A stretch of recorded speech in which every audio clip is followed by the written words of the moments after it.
Assalamualaikum warahmatullahi wabarakatuh. Saya Nining Sriuning, guru di SMA Negeri 1 Baleriam, Kabupaten Sukamara.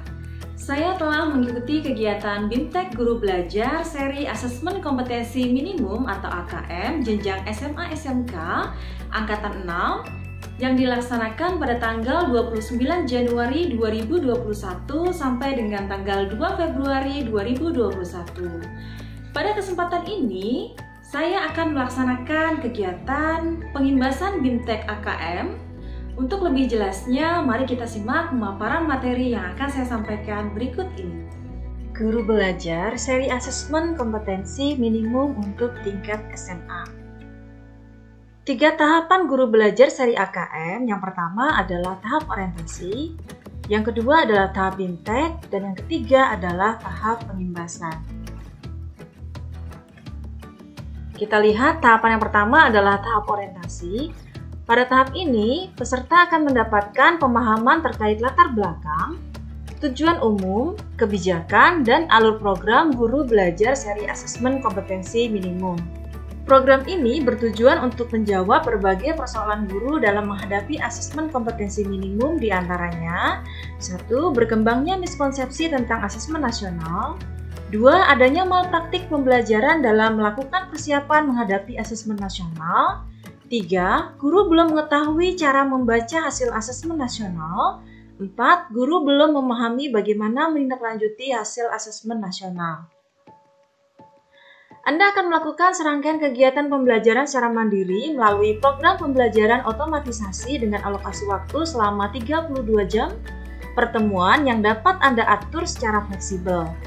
Program BIMTEK Guru Belajar seri Asesmen Kompetensi Minimum disusun dengan memadukan tahapan dan pendekatan modular yang memfasilitasi peserta melakukan personalisasi pembelajaran. Selain itu, program ini dapat mendorong guru untuk saling belajar dengan guru yang lain dalam hal berbagi praktik baik pembelajaran. Apa pentingnya asesmen nasional? Asesmen nasional perlu dilakukan untuk meningkatkan mutu pendidikan. Pertanyaannya, mutu pendidikan seperti apa yang diharapkan? Apakah mutu pendidikan dapat dilihat dari hasil ujian nasional saja seperti yang selama ini terjadi? Peningkatan mutu sistem pendidikan tidak hanya berorientasi pada pencapaian siswa dalam menguasai materi pelajaran dan nilai ujian akhir, apapun sebutannya. Keberhasilan sistem pendidikan lebih difokuskan pada pencapaian kompetensi siswa yang meliputi pengetahuan, keterampilan, dan sikap. Terlebih pada era transformasi pendidikan abad ke-21 di mana arus perubahan menuntut siswa menguasai berbagai kecakapan hidup yang esensial untuk menghadapi berbagai tantangan abad ke-21 di mana siswa memiliki kecakapan belajar dan berinovasi, kecakapan menggunakan teknologi informasi, kecakapan hidup untuk bekerja, dan berkontribusi pada masyarakat. Latar belakang dan kebijakan asesmen nasional. Hasil PISA membuktikan kemampuan belajar siswa pada pendidikan dasar dan menengah kurang memadai. Pada tahun 2018, sekitar 70% siswa memiliki kompetensi literasi membaca di bawah minimum. Sama halnya dengan keterampilan matematika dan sains, 71% siswa berada di bawah kompetensi minimum untuk matematika dan 60% siswa di bawah kompetensi minimum untuk keterampilan sains. Skor PISA Indonesia stagnan dalam 10-15 tahun terakhir. Kondisi ini menyebabkan Indonesia menjadi salah satu negara yang konsisten dengan peringkat hasil PISA yang terendah. Nah, bagaimana pendapat Anda? Menanggapi kondisi tersebut, reformasi asesmen diperlukan guna mendorong peningkatan kualitas pembelajaran. Pemetaan mutu pendidikan secara menyeluruh dibutuhkan. Untuk itu, pada tahun 2021 mendatang, asesmen nasional atau AN akan resmi diterapkan oleh Kementerian Pendidikan dan Kebudayaan, dan ujian nasional atau UN sudah tidak lagi diberlakukan.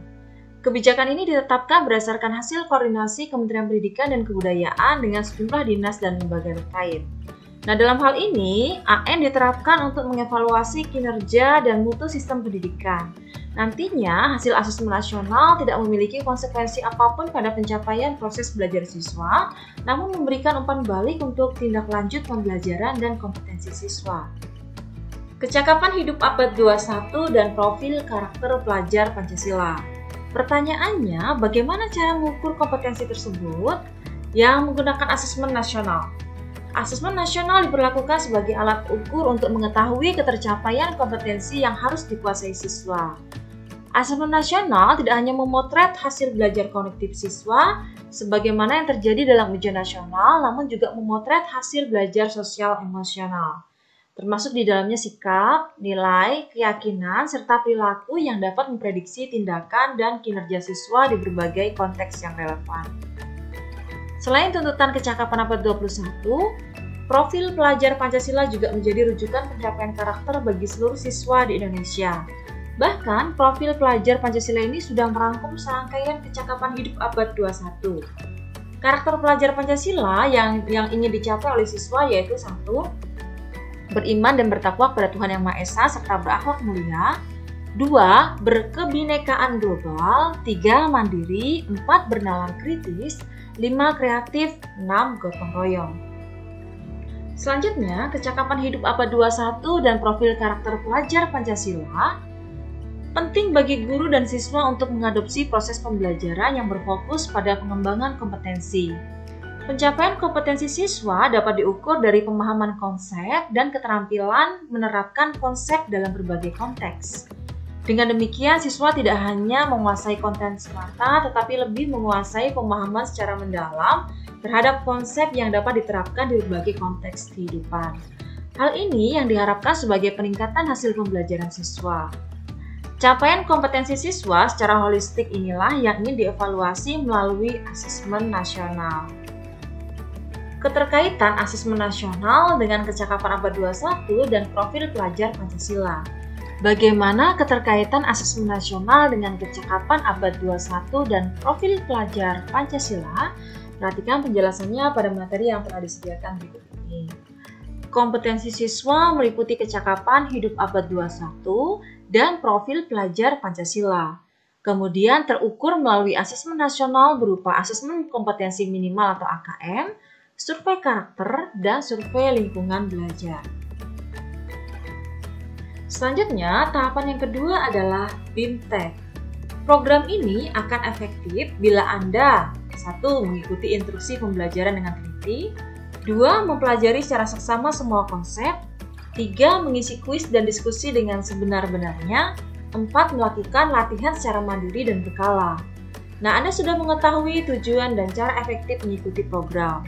Sebelum mengikuti BIMTEK, Anda akan diminta mengerjakan asesmen pra-program untuk mengetahui kemampuan awal sebelum mengikuti proses belajar.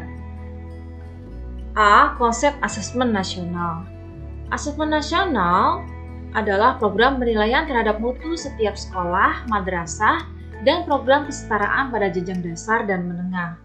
Mutu satuan pendidikan dinilai berdasarkan hasil belajar siswa yang mendasar, yaitu literasi, numerasi, dan karakter, serta kualitas proses belajar mengajar dan iklim satuan pendidikan yang mendukung pembelajaran.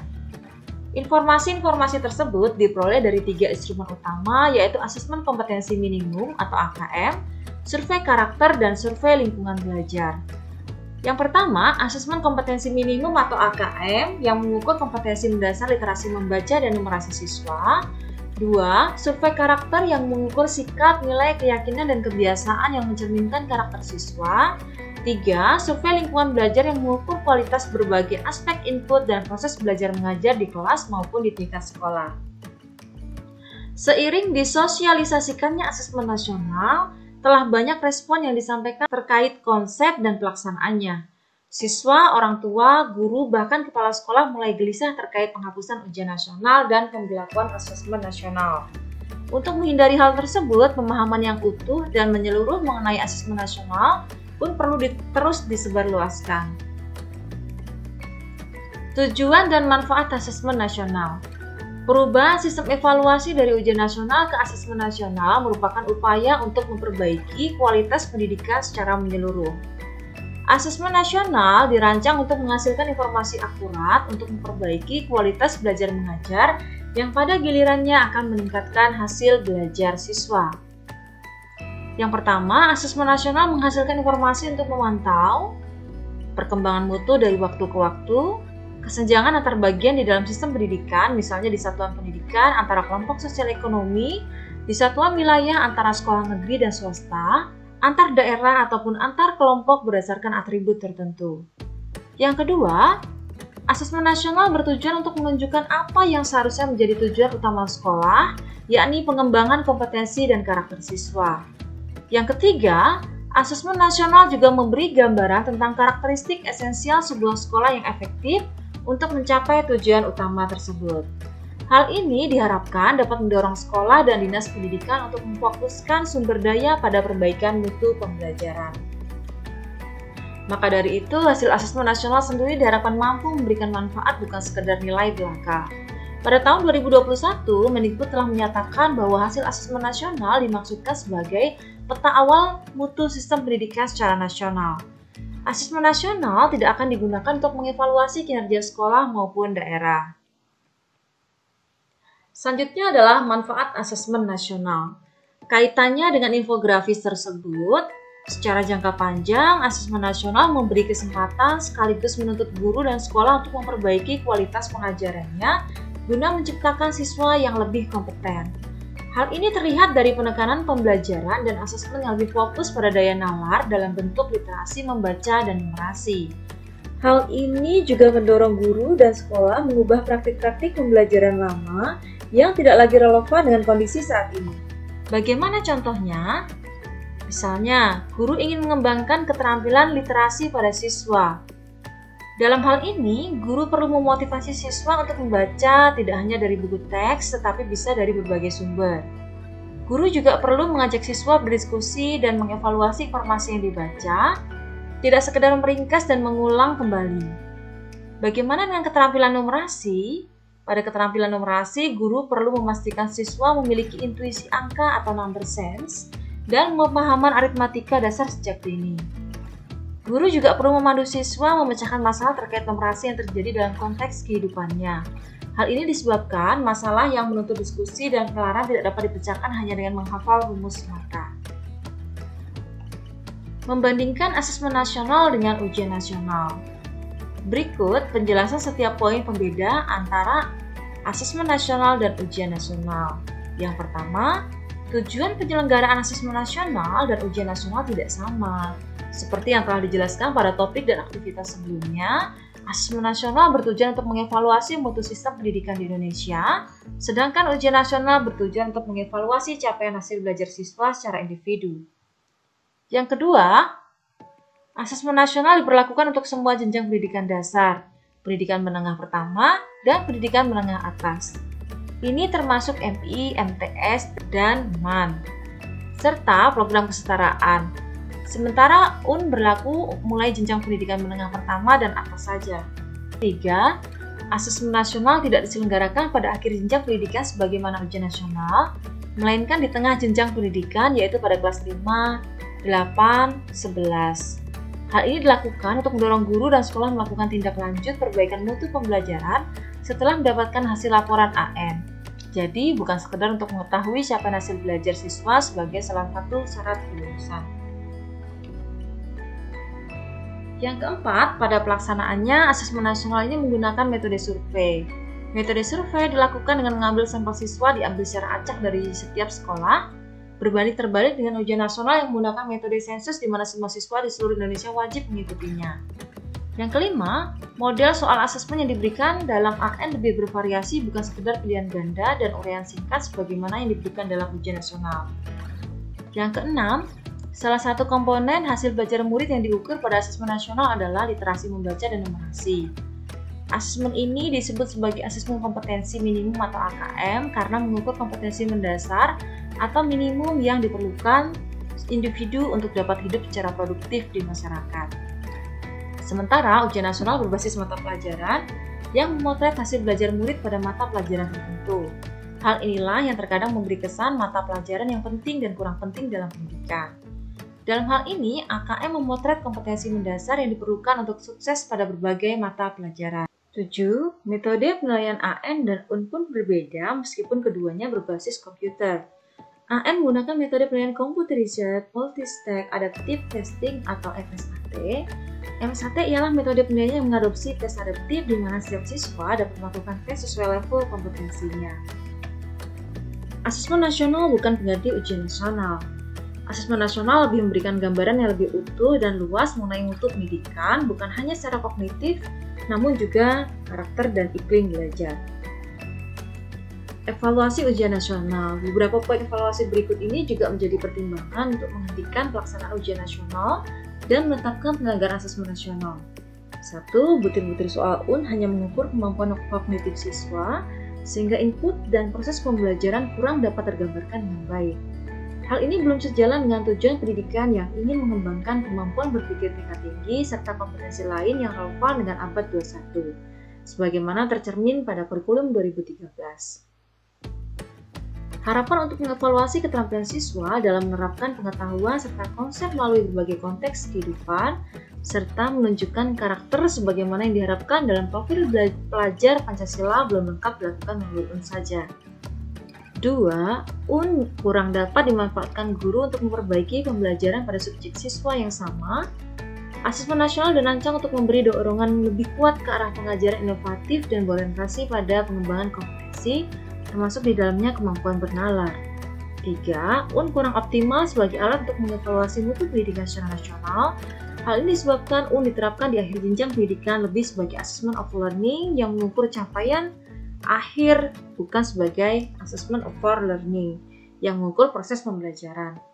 Hasil UN tidak bisa digunakan untuk mengakomodir kebutuhan belajar yang diperlukan siswa. Petunjuk dan teknis pelaksanaan asesmen nasional. Asesmen nasional dilakukan melalui asesmen kompetensi minimal atau AKM, survei karakter, dan survei lingkungan belajar. Asesmen literasi membaca meliputi memahami, menggunakan, mengevaluasi, merefleksi. Asesmen numerasi meliputi memahami, mengaplikasi, dan bernalar. Asesmen nasional ini berbasis komputer dan bersifat adaptif. Pertanyaan disajikan bergantung kemampuan siswa. Selanjutnya yang menjadi peserta AKM adalah seluruh satuan pendidikan, tidak semua murid. Kemudian pemilihan sampelnya dilakukan secara acak. Jadwal pelaksanaannya untuk jenjang SD, MI, dan paket A atau ULA. Hari pertama itu meliputi tes literasi 75 menit, survei karakter 20 menit. Kemudian hari keduanya adalah tes numerasi 75 menit, survei lingkungan belajar 20 menit.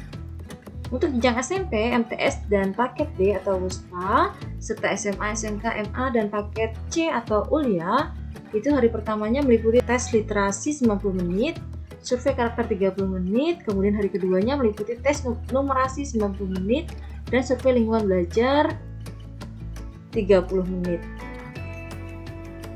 Selanjutnya, kriteria peserta asesmen nasional. Kriteria peserta asesmen nasional yang pertama adalah seluruh satuan pendidikan, tidak semua murid, pemilihan sampel secara acak diambil dari kelas 5, 8, dan 11. Setiap peserta mengerjakan tes literasi membaca, tes literasi numerasi, survei karakter, dan survei lingkungan belajar. Mengapa asesmen nasional hanya diikuti oleh sebagian siswa? Hal ini terkait dengan tujuan dan fungsi asesmen nasional. Asesmen nasional tidak digunakan untuk menentukan kelulusan menilai prestasi siswa sebagai individu. Evaluasi hasil belajar setiap individu siswa menjadi kewenangan pendidik. Pemerintah melalui asesmen nasional melakukan evaluasi sistem. Asesmen nasional merupakan cara untuk memotret dan memetakan mutu sekolah dan sistem pendidikan secara keseluruhan. Karena itu, tidak semua siswa perlu menjadi peserta dalam asesmen nasional. Yang diperlukan adalah informasi dari sampel yang mewakili populasi siswa di setiap sekolah pada jenjang kelas yang menjadi target dari asesmen nasional. Mengapa yang menjadi sampel adalah siswa kelas 5, 8, dan 11? Hasil asesmen nasional diharapkan menjadi dasar dilakukannya perbaikan pembelajaran. Pemilihan jenjang kelas 5, 8, dan 11 dimaksudkan agar siswa menjadi peserta asesmen nasional dapat merasakan perbaikan pembelajaran ketika mereka masih berada di sekolah tersebut. Selain itu, asesmen nasional juga digunakan untuk memotret dampak dari proses pembelajaran di setiap satuan pendidikan. Murid kelas 5, 8, dan 11 telah mengalami proses pembelajaran di sekolahnya, sehingga sekolah dapat dikatakan telah berkontribusi pada hasil belajar yang diukur dalam asesmen nasional. Perlu diketahui, selain peserta didik, asesmen nasional juga akan diikuti oleh semua guru dan kepala sekolah di setiap satuan pendidikan. Informasi dari peserta didik, guru, dan kepala sekolah diharapkan memberikan informasi yang lengkap tentang kualitas, proses, dan hasil belajar di setiap satuan pendidikan. Sementara asesmen kompetensi minimum untuk mendidik kesetaraan berfungsi sebagai ujian kesetaraan. Selanjutnya adalah merumuskan butir soal asesmen nasional. Bentuk soal asesmen nasional AKM terdiri dari pilihan ganda kompleks, menjodohkan, isian singkat, dan uraian. 1.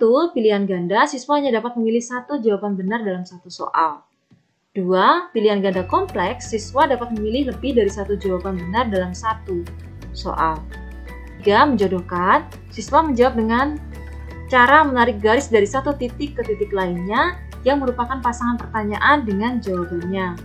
Yang keempat, isian singkat, siswa dapat menjawab berupa bilangan, kata untuk menyebutkan nama, benda, tempat, atau jawaban pasti lainnya.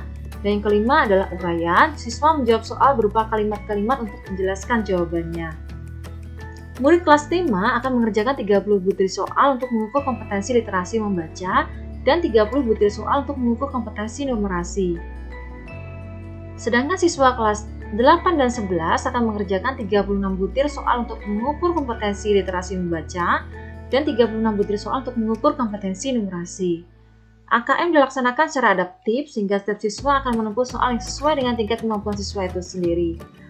AKM mengukur kompetensi mendasar yang perlu dipelajari semua siswa tanpa membedakan peminatannya.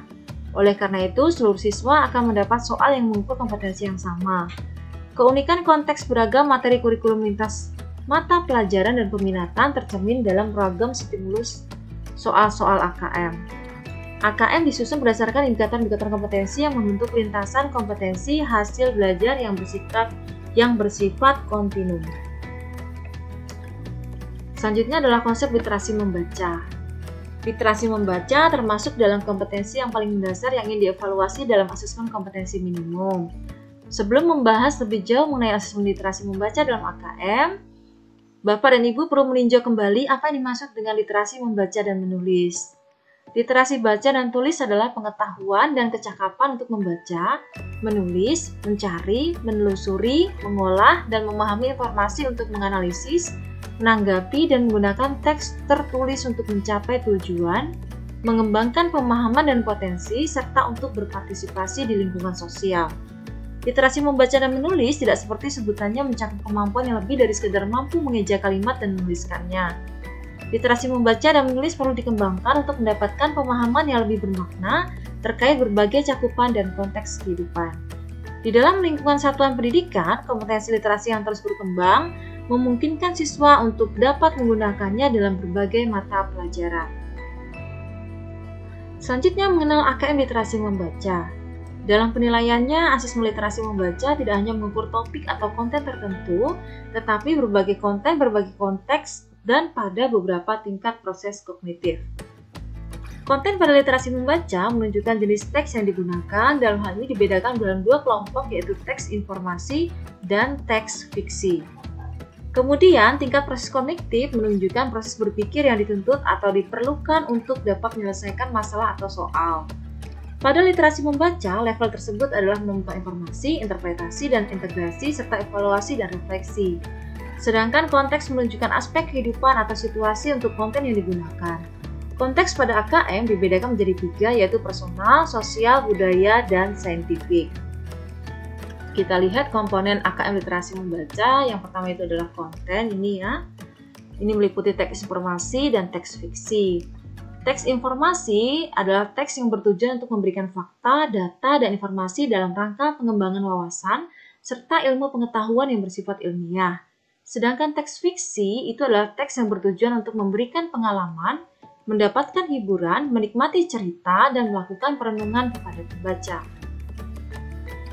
Selanjutnya proses kognitif, ini adalah yang pertama tahapannya menemukan informasi, yaitu mencari, mengakses, serta menemukan informasi tersurat dari wacana. Selanjutnya, tahapan interpretasi dan integrasi itu adalah memahami informasi tersurat maupun tersirat, memadukan interpretasi antar bagian teks untuk menghasilkan inferensi. Selanjutnya, yaitu adalah evaluasi dan refleksi, yaitu menilai kredibilitas, kesesuaian maupun keterpercayaan teks serta mampu mengaitkan isi teks dengan hal lain di luar teks. Selanjutnya, tahapan konteks ini adalah meliputi personal, yaitu berkaitan dengan kepentingan diri secara pribadi, Sosial budaya yaitu berkaitan dengan kepentingan antar individu, budaya, dan isu kemasyarakatan. Saintifik yaitu berkaitan dengan isu, aktivitas, serta fakta ilmiah baik yang telah dilakukan maupun futuristik. Selanjutnya adalah menganalisis tahap asesmen literasi membaca tingkat SMA. Pada jenjang SMA atau MA terdapat dua level pembelajaran. Yang pertama, pada level pembelajaran 1 untuk kelas 10 dan 11. Siswa akan menemukan informasi dengan cara mengakses dan mencari informasi dalam teks. Selain itu, siswa akan memahami teks secara literal, kemudian menyusun inferensi, membuat koneksi dan prediksi baik teks tunggal maupun teks jamak. Siswa juga akan mengevaluasi dan merefleksi dengan menilai format penyajian dalam teks. Bapak dan Ibu juga dapat melihat penjelasan yang lebih lengkap melalui link level pembelajaran 1 literasi membaca teks fiksi dan level pembelajaran 1 literasi membaca teks informasi. Pada level pembelajaran 2 untuk kelas 12, sama seperti level pembelajaran 1, siswa juga akan belajar sesuai tingkat kognitif pada literasi membaca. Hanya saja, siswa pada kelas 12 akan menggunakan konten terus meningkat sesuai dengan jenjangnya. Siswa akan memahami teks secara literal dan menyusun inferensi, membuat koneksi dan prediksi baik teks tunggal maupun teks jamak. Siswa juga menilai format penyajian dalam teks dan merefleksi isi wacana untuk pengambilan keputusan. Menetapkan pilihan dan mengaitkan isi teks terhadap pengalaman pribadi Bapak dan Ibu juga dapat melihat penjelasan yang lebih lengkap melalui link pembelajaran 2 literasi membaca teks fiksi dan level pembelajaran 2 literasi membaca teks informasi. Selanjutnya adalah konsep numerasi, yaitu mengenal AKM numerasi. Pada numerasi konten dibedakan menjadi 4 kelompok. Kelompok 1 adalah bilangan, kelompok 2 adalah pengukuran dan geometri, kelompok 3 data dan ketidakpastian, kelompok 4 adalah aljabar. Kemudian, tingkat proses kognitif menunjukkan proses berpikir yang dituntut atau diperlukan untuk dapat menyelesaikan masalah atau soal. Pada numerasi, ketiga level tersebut adalah pemahaman, penerapan, dan penalaran. Sedangkan konteks menunjukkan aspek kehidupan atau situasi untuk konten yang digunakan. Konteks pada AKM dibedakan menjadi 3, yaitu personal, sosial budaya, dan saintifik. Kita lihat di sini adalah komponen AKM numerasi. Yang pertama adalah konten, meliputi bilangan, yaitu meliputi representasi, sifat, urutan, dan operasi beragam jenis bilangan, yaitu bilangan cacah, bulat, pecahan, dan desimal. Selanjutnya adalah pengukuran dan geometri, yaitu meliputi mengenal bangun datar hingga menggunakan volume dan luas permukaan dalam kehidupan sehari-hari.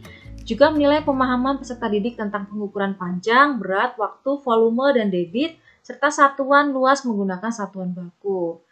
Data dan ketidakpastian ini meliputi pemahaman, interpretasi, serta penyajian data maupun peluang. Sedangkan aljabar ini meliputi persamaan dan pertidaksamaan, relasi dan fungsi termasuk pola bilangan serta rasio dan proporsi. Pada proses kognitif, yaitu meliputi pemahaman, memahami fakta, prosedur, serta alat matematika. Penerapan yaitu mampu menerapkan konsep matematika dalam situasi nyata yang bersifat rutin.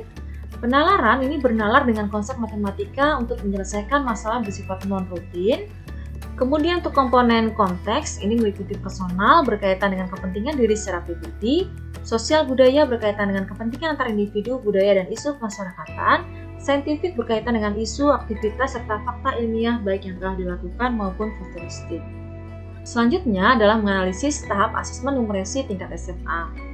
Pada jenjang SMA-MA terdapat 1 level pembelajaran.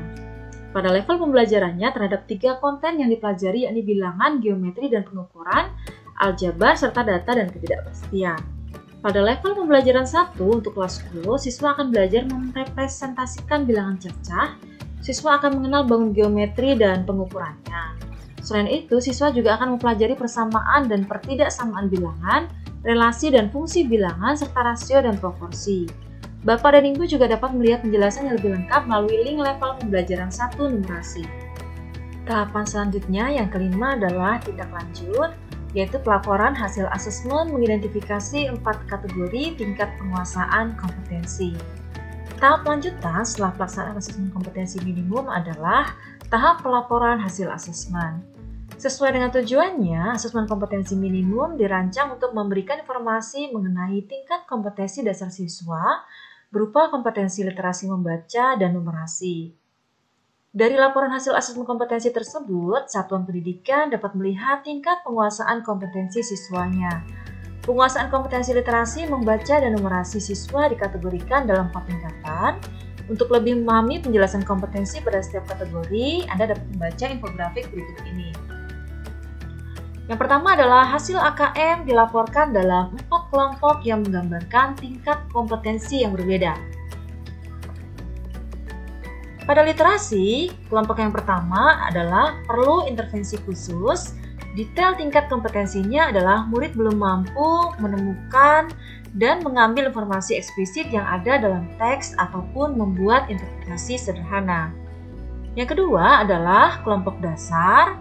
Detail tingkat kompetensinya adalah murid mampu menemukan dan mengambil informasi eksplisit yang ada dalam teks serta membuat interpretasi sederhana.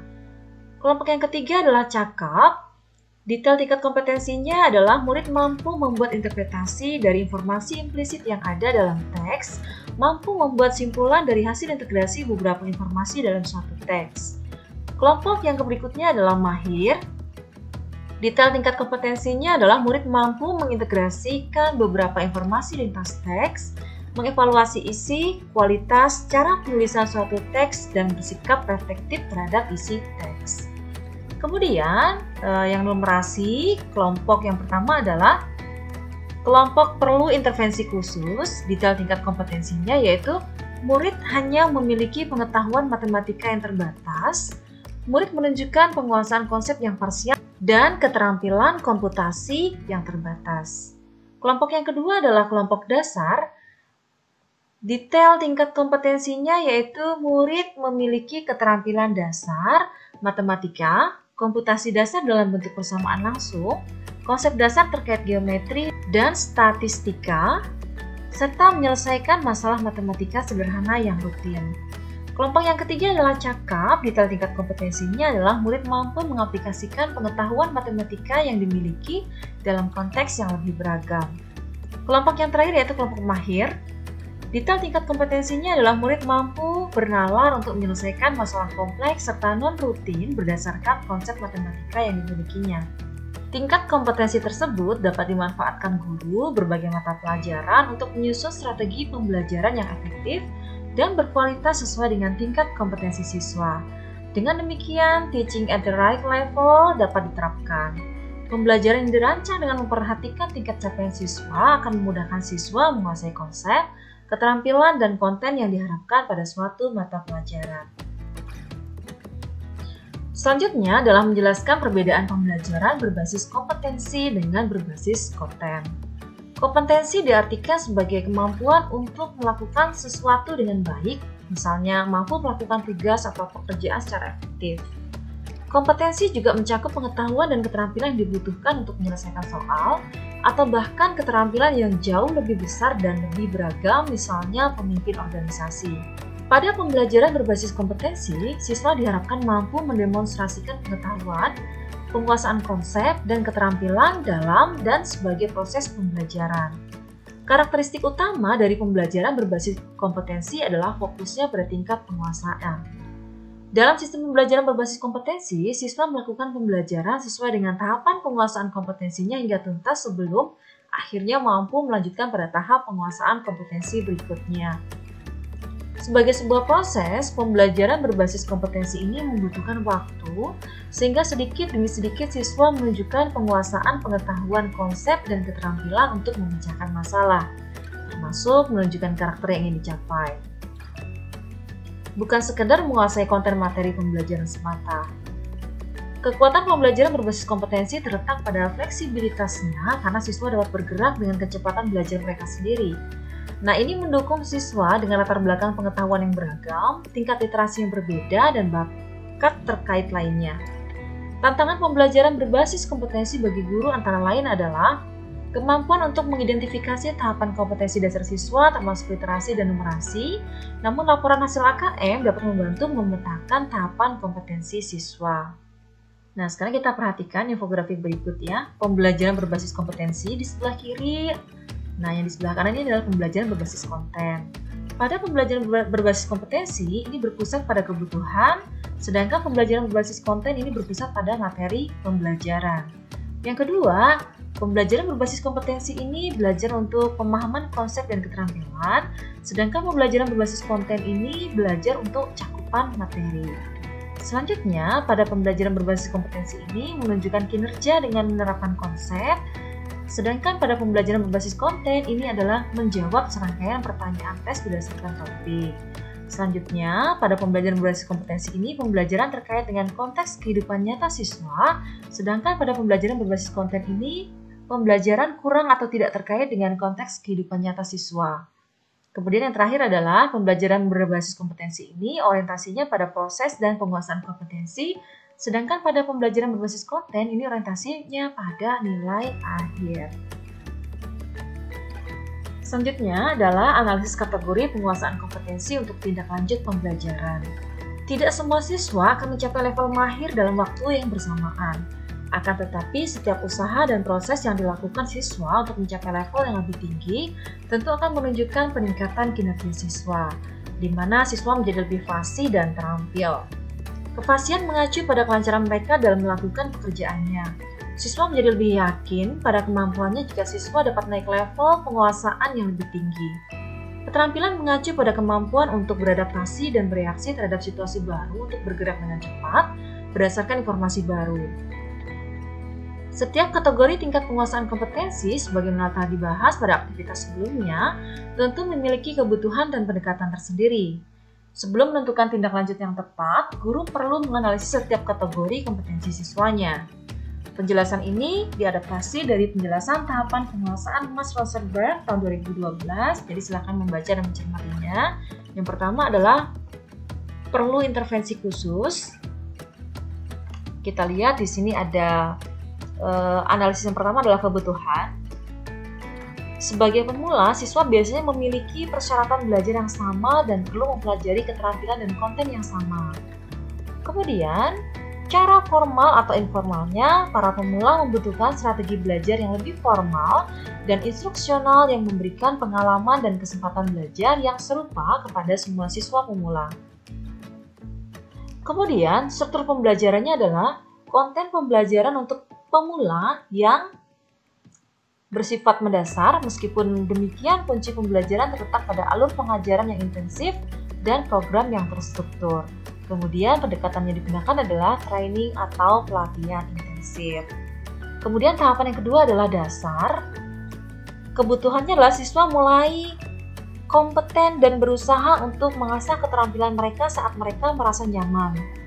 Kemudian cara formal atau informalnya adalah mengandalkan program pelatihan yang lebih maju yang mencakup lebih banyak latihan, simulasi, dan pemecahan masalah. Struktur pembelajarannya, pembelajaran untuk siswa dengan tingkat kompeten dasar masih didorong oleh program yang terstruktur, namun perlu pula mulai memperkenalkan lebih banyak variasi ke dalam desain pembelajaran untuk memenuhi kebutuhan individu yang muncul. Pendekatannya adalah coaching, simulasi, dan pemecahan masalah sangat penting untuk meningkatkan kinerja dan tingkat kenyamanan siswa pada tingkat kompetensi dasar. Tahapan yang ketiga adalah cakap. Kebutuhannya adalah siswa dengan tingkat kompetensi cakap memiliki kebutuhan belajar dan persyaratan kinerja yang semakin unik yang seringkali tidak dipenuhi oleh program pembelajaran seperti pada tingkat yang sebelumnya. Nah, cara formal atau informalnya adalah pada tingkat kompetensi cakap, siswa diperkenalkan lebih banyak pada strategi pembelajaran informal. Dalam hal ini, konteks lingkungan belajar bertransisi dari ruang kelas ke konteks yang lebih nyata. Struktur pembelajarannya adalah konten pembelajaran untuk siswa dengan tingkat kompetensi cakap ini menjadi lebih personal dan kurang terstruktur. Desain pembelajaran mulai bergeser pada demonstrasi kinerja. Pendekatan yang digunakan adalah mengelola pengetahuan yang sudah didapatkan serta memberikan dukungan kinerja pada siswa dengan tingkat kompetensi cakap diperlukan. Pembelajaran sosial muncul sebagai kesempatan belajar dan kinerja di dalam konteks di luar sekolah. Tahapan yang keempat adalah tahapan mahir. Kebutuhannya adalah siswa yang telah mahir atau bisa disebut pada tahap ahli memiliki kebutuhan pembelajaran dan persyaratan kinerja masing-masing. Master atau pakar cenderung personal dan deskriptif mengenai dirinya sendiri, unik dan berbeda dengan yang lain. Cara formal atau informalnya adalah bagi siswa dengan tingkat kompetensi mahir, pembelajaran yang merupakan aktivitas berbasis teman sebaya, kolaboratif, dan sosial, mereka belajar dari satu sama lain. Struktur pembelajarannya, strategi dan lingkungan pembelajaran yang disesuaikan tersedia untuk setiap siswa mahir, termasuk peluang untuk melakukan lebih banyak penelitian secara mandiri dan kolaboratif. Pendekatannya, pembelajaran yang sifatnya kolaboratif adalah kunci bagi siswa mahir, termasuk pembelajaran yang melibatkan kemampuan untuk belajar melalui inovasi dan proses penemuan menjadi guru, mentor, atau pelatih bagi orang lain adalah strategi pembelajaran penting lainnya. Selanjutnya adalah merekomendasikan strategi pembelajaran berdasarkan hasil laporan asesmen kompetensi minimum. Dengan penjelasan dan ilustrasi yang diberikan, diharapkan guru dan pemangku kepentingan pendidikan lainnya dapat memperoleh gambaran AKM secara komprehensif. Seperti telah disampaikan dan ditunjukkan, meskipun AKM tidak mengukur secara spesifik capaian belajar pada mata pelajaran, namun pelaporan hasil AKM dapat dimanfaatkan untuk perbaikan proses pembelajaran pada berbagai mata pelajaran. Tentunya dengan didasarkan pada analisis hasil laporan asesmen kompetensi minimum. Implikasi tingkat kompetensi pada pembelajaran dapat dilihat melalui contoh mata pelajaran IPS berikut. Disajikan bacaan berisi materi baru mengenai koperasi, menjelaskan definisi, fungsi, manfaat, dan beragam contoh baik. Guru diharapkan menyesuaikan pembelajarannya sesuai tingkat kompetensi murid, misalnya 1. Murid di tingkat perlu intervensi khusus, belum mampu memahami isi bacaan, murid hanya mampu membuat interpretasi sederhana.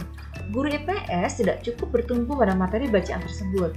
Murid perlu diberi bahan ajar lain secara audio, visual, dan pendampingan khusus.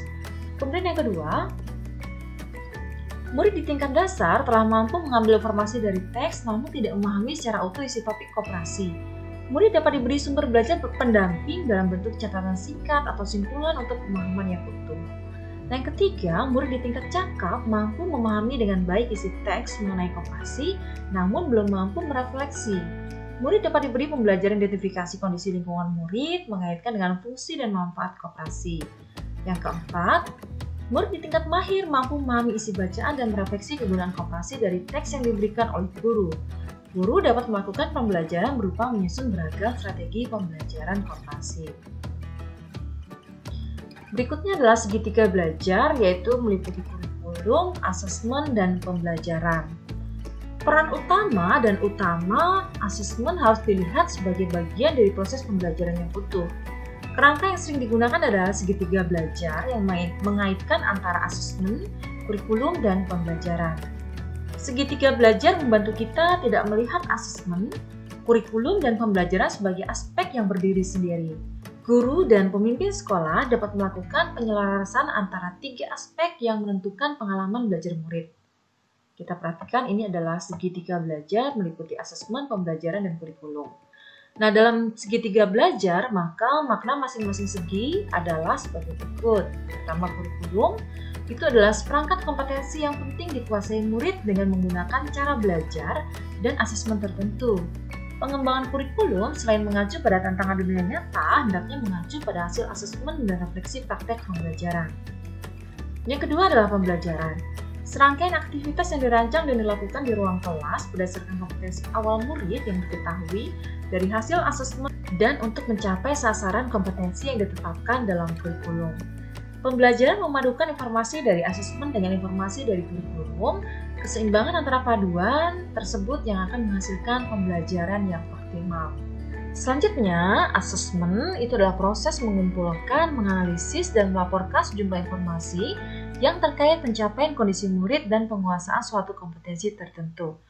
Asesmen diagnosis, asesmen di awal untuk merancang strategi pembelajaran. Asesmen formatif, asesmen sepanjang proses belajar untuk melakukan perbaikan dan penyesuaian pembelajaran. Sedangkan asesmen sumatif itu adalah asesmen di akhir untuk menentukan level penguasaan kompetensi oleh murid. Demikianlah tadi pemaparan materi pengimbasan kegiatan BIMTEK AKM yang telah saya sampaikan. Semoga dapat bermanfaat untuk Bapak Ibu Guru. Terima kasih.